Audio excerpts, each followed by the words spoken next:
வணக்கம், நமஸ்கார், welcome back to my channel. என் பேர் உமா. இந்த வீடியோவில் நம்ம டிஸ்கஸ் பண்ண போகிற டாபிக் பாலினம், அதாவது ஜெண்டர். நிறைய பேர் கமெண்ட் செக்ஷனில் மேஸ்குலின் அண்ட் ஃபெமினின் ஜெண்டர் பற்றி சொல்லுங்கள் மேம், அதை எப்படி டிஃப்ரென்ஷியேட் பண்ணணும், எப்படி அதை சென்டென்சஸில் யூஸ் பண்ணுறது அப்படிங்கிறத பற்றின ஒரு வீடியோ போடுங்க அப்படின்னு சொல்லி கேட்டிருந்தீங்க.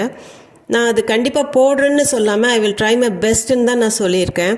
அதுக்கு ரிப்ளை கொடுக்கறதே நான் அப்படி தான் கொடுப்பேன். காரணம் என்ன அப்படின்னா, ஹிந்தியை பொறுத்த வரைக்கும் ஒரு பர்டிகுலர் ரூல் ஃபாலோ பண்ண முடியாது. இப்போ உயிரினங்கள்னு வந்துடுச்சுன்னா ஹிந்தியில் ஆண் பெண் அதுக்கு தகுந்த மாதிரி நம்ம சொல்லிக்கலாம். ஆனால் உயிரற்ற பொருட்களுக்கு ஆண்பால் பெண்பாலாக பிரிக்கப்பட்டிருக்கிறதுனால நியூட்ரல் ஜெண்டரே இல்லை. அதனால் ரூல்ஸ் ஃபாலோ பண்ணுறது கொஞ்சம் கஷ்டம். ஒரு ரூல் எடுத்துகிட்டு அதையவே ஃபாலோ பண்ணணும் அப்படின்னு நினச்சிங்கன்னா அது சில சமயம் சரிப்பட்டு வர்றதில்லை. ஏன்னா ஆ அப்படின்னு முடிஞ்சதுன்னா ஆண்பால், ஈன்னு முடிஞ்சதுன்னா பெண்பால் அப்படின்னு ஃபாலோ பண்ணால் தவறாக கூட போகலாம். இப்போ பையன் அப்படிங்கிறது லடுக்கா, ஆல தான் முடியுது. பெண் லடுக்கி, ஈல முடியுது. அது கரெக்டாக இருக்குது. ஆனால் மாணவன் வந்துடுச்சுன்னா சாத்திரன்னு சொல்லுவோம், மாணவிக்கு சாத்ரா அப்படின்னு ஆல முடியிற மாதிரி தான் இருக்கும். அதே மாதிரி தாய், மாதா, ஆசிரியை, அத்தியாபிகா, சிக்ஷிகா, இந்த மாதிரி பெண்களுக்கு உண்டான வேர்ட்ஸ் கூட ஆள முடிகிற மாதிரி இருக்குது. ஸோ கொஞ்சம் கன்ஃபியூசிங்காக இருக்கும். நீங்கள் சென்டென்சஸ் மூலமாக கற்றுக்கிறது தான் பெஸ்ட் வே, ஈஸியஸ்டாகவும் அதுதான் இருக்கும். இப்போ நம்ம ஃபர்ஸ்ட் சென்டென்ஸ் பார்க்கலாம். அவள் இன்று அதிகாலையில் எழுந்தாள். ஓ ஆஜ் சுபா ஜல்தி உட் கை. ஓனா அவள், அவனுக்கும் ஓன்னு தான் நம்ம யூஸ் பண்ணுவோம். ஆஜ் இன்று, சுபா ஜல்தி அப்படின்னா அதிகாலையில். உட் கை, உட்னானா எழுந்திருக்கிறது, உட் கைனா எழுந்து விட்டாள். ஓ ஆஜ் சுபா ஜல்தி உட் கை, அவள் இன்று அதிகாலையில் எழுந்தாள். ஓ ஆஜ் சுபா ஜல்தி உட் கை. இதே பையனாக இருந்ததுன்னா ஓ ஆஜ் சுபா ஜல்தி உட் கயா. இந்த இடத்துல நம்மளுக்கு பெண்ணுங்கிறது தெரியும், அதனால உட் கை. அவன் அலுவலகம் சென்று விட்டான். ஓ ஆஃபீஸ் சலா கயா.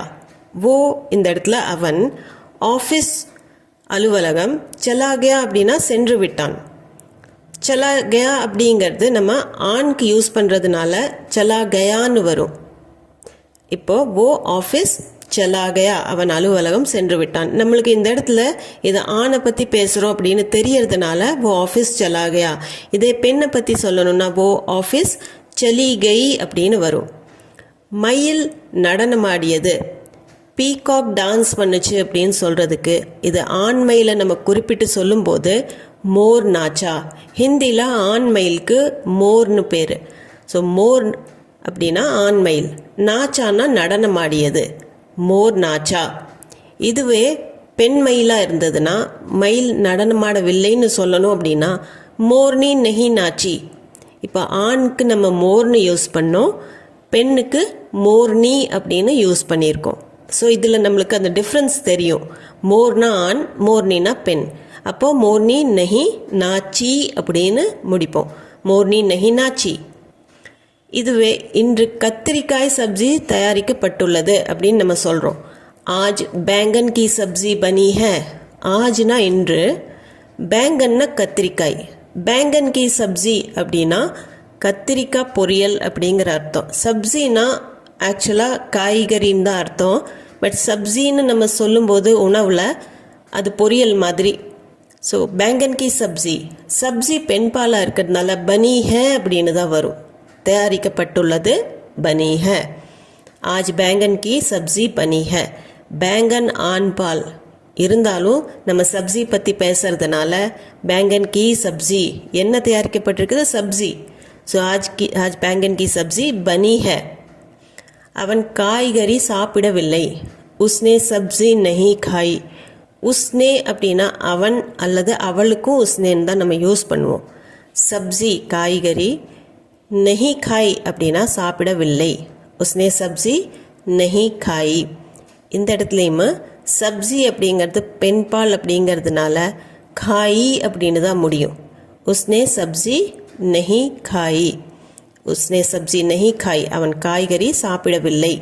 உஸ்னே சப்ஜி நஹி காய். போன சென்டென்ஸில் பேங்கன் கி சப்ஜின்னு சொன்னோம், இதில் வெறும் சப்ஜின்னு யூஸ் பண்ணியிருக்கிறோம். உஸ்னே சப்ஜி நஹி காய். நான் உணவு சாப்பிடவில்லை. மேனே கானா நஹி காயா. மேனேனா நான், பாஸ்ட் டென்ஸில் இருக்கிறதுனால மேனே அப்படின்னு வருது. கானானா உணவு, நெஹி காயா சாப்பிடவில்லை, மேனே கானா நெஹி காயா. போன சென்டென்ஸில் சப்ஜி நெஹி காயின்னு முடித்தோம். இதில் கானா நெஹி காயா அப்படின்னு சொல்கிறோம். காரணம் சப்ஜிங்கிறது பெண்பால் வார்த்தை, அதனால் சப்ஜி நெஹி காயின்னு சொன்னோம். இந்த இடத்துல கானாங்கிறது ஆண்பால் வார்த்தை. மேனே கானா நெஹி காயா. நான் பழம் சாப்பிடவில்லை, மேனே பல் நெஹி காயா. மேனேனா நான், பல்னா பழம். பன்மைக்கும் பல் தான், பழங்கள் அப்படின்னு வந்தாலும் பல் தான். நெஹி காயா சாப்பிடவில்லை, மேனே பல் நெஹி காயா. எப்படி நம்ம மேனே கானா நெஹி காயான்னு சொன்னோம், அதே மாதிரி மேனே பல் நெஹி காயா. ஏன்னா பல் அப்படிங்கிறதும் ஆண்பால் தான். மேனே பல் நெஹி காயா. வண்டி வந்து விட்டது. இப்போ காடி ஆகை, காடினா வண்டி, ஆனானா வர்றது, ஆகை அப்படின்னா வந்து விட்டது. வண்டி வந்து விட்டது அப்படின்னு சொல்கிறதுக்கு காடி ஆகை. பொதுவாகவே எந்த வண்டியாக இருந்தாலும் அது பெண்பாலாக கருதப்படுது. அதையே ஆகை அப்படின்னு தான் சொல்லுவோம். ஸோ காடி ஆகை, கார் ஆகை, பஸ் ஆகை, சைக்கிள் ஆகை, பைக் ஆகை அப்படின்னு காடி ஆகை அப்படின்னு தான் சொல்லணும். இதுவே கப்பல் வந்து விட்டது அப்படின்னு சொல்கிறதுக்கு ஜஹாஸ் ஆகையா. ஜஹாஸ் அப்படிங்கிறது இந்த இடத்துல கப்பல்ங்கிற அர்த்தம் வரும். வெறும் ஜஹாஸ்னா சொல்லும்போது கப்பல்.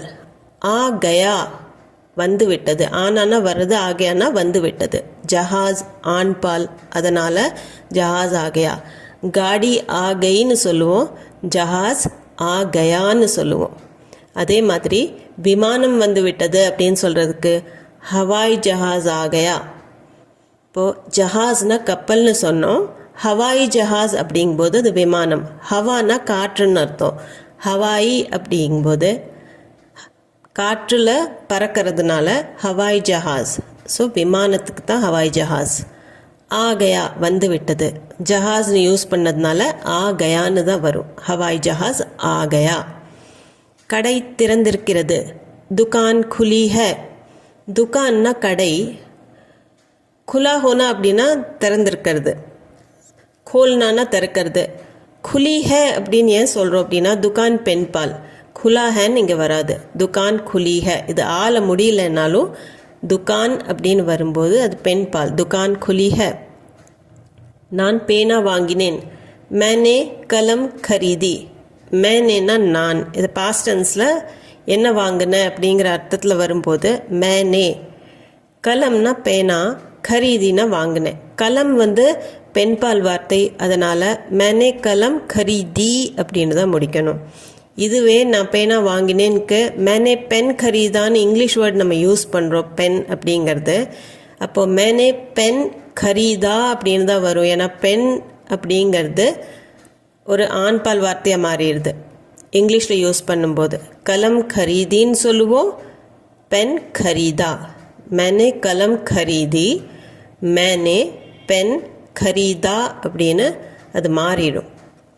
நெக்ஸ்ட் சென்டென்ஸ் பார்த்தீங்கன்னா, தேநீர் தயாராக உள்ளது, சாய் பன்கை. சாய் அப்படின்னா டீ, தேநீர். பன்கைனா தயாராக உள்ளது, செஞ்சிட்டோம் அப்படின்னு, தயாராகிடுச்சு அப்படின்னு சொல்கிறதுக்கு சாய் பன்கை.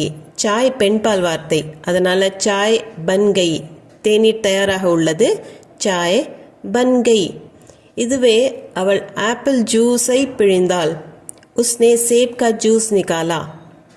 உஸ்னே அவள், சேப்னா ஆப்பிள், சேப் கா ஜூஸ் ஆப்பிள் ஜூஸ்.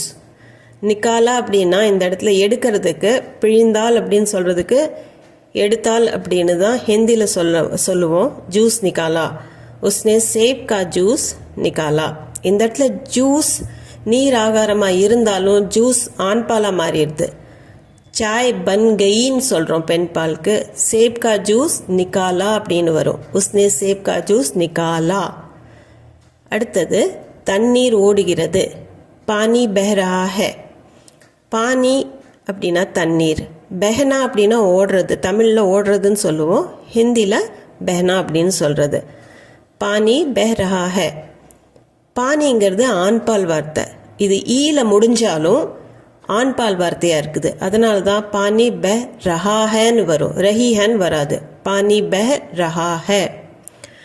இந்த கல் பெரியது. ये पत्थर बड़ा है. ஏன்னா இது. ये पत्थर அப்படின்னா இந்த கல். बड़ा है பெரியது. பத்தருங்கிறது ஆண்பால் வார்த்தை. அதனால் ये पत्थर बड़ा हैன்னு வரும். बड़ी हैன்னு வராது. ये पत्थर बड़ा है. செங்கல் சிறியது. ईंट छोटी है. கல் பெருசு அப்படின்னு சொல்லும்போது அது ஆண்பால் வார்த்தையாக கருதப்படுது பத்தருங்கிறது. செங்கல் சிறியது அப்படின்னு நம்ம சொல்லும்போது செங்கலுக்கு ஹிந்தி வேர்டு ஈட். ஈட் பெண்பால் வார்த்தை. அதனால் ஈட் சோட்டி ஹே அப்படின்னு தான் வரும். சோட்டான்னு வராது. ஈட் சோட்டி ஹே. செங்கல் சிறியது. ஈட் சோட்டி ஹே அப்படின்னு தான் சொல்லுவோம். இப்போது என் வீடு அப்படின்னு நம்ம சொல்லும்போது மேரா கர் அப்படின்னு சொல்லுவோம். ஏன்னா கர் ஆண்பால் வார்த்தை. ஸோ மேரான்னு தான் நம்ம யூஸ் பண்ணுறோம். அதுதான் கரெக்ட் வெர்ஷன். நீங்கள் மேரி கர் அப்படின்னு சொன்னீங்கன்னா அது கிராமட்டிக்கலி ராங். இருந்தாலும் அது புரிஞ்சுக்கிற மாதிரி தான் இருக்குது. அதனால் அது சொல்கிறதுல தப்பே கிடையாது. நீங்கள் அப்படியும் நீங்கள் சொல்லிக்கலாம். அதைய மேரா கர் அப்படிங்கிறத மேரி கர் சொன்னால் மேரியும் புரியும், கர்ங்கிற வேர்டும் எல்லாருக்கும் புரியும். அதனால் இப்படி சொன்னாலும் தப்பு கிடையாது. ஸோ ரிலாக்ஸ் ஆகுங்க. கான்ஃபிடென்ஸ் இருக்கணும் உங்களுக்குள்ள. கம்யூனிகேட் பண்ணுறதுக்கு முழு முயற்சி நீங்கள் எடுத்துக்கணும். எப்போவுமே ஒரு வார்த்தை கற்றுட்டா அதை நெக்ஸ்ட் டைம் நீங்கள் யாராச்சும் கிட்ட பேசும்போது அதை யூஸ் பண்ண பாருங்கள். அதை மீனிங் நல்லா தெரிஞ்சுட்டு. கொஞ்சம் சிம்பிள் வேர்ட்ஸாக இருக்கட்டும், ஆனால் யூஸ் பண்ண பாருங்கள். இந்த வீடியோ உங்களுக்கு யூஸ்ஃபுல்லாக இருந்திருக்கும்னு நம்புகிறேன்.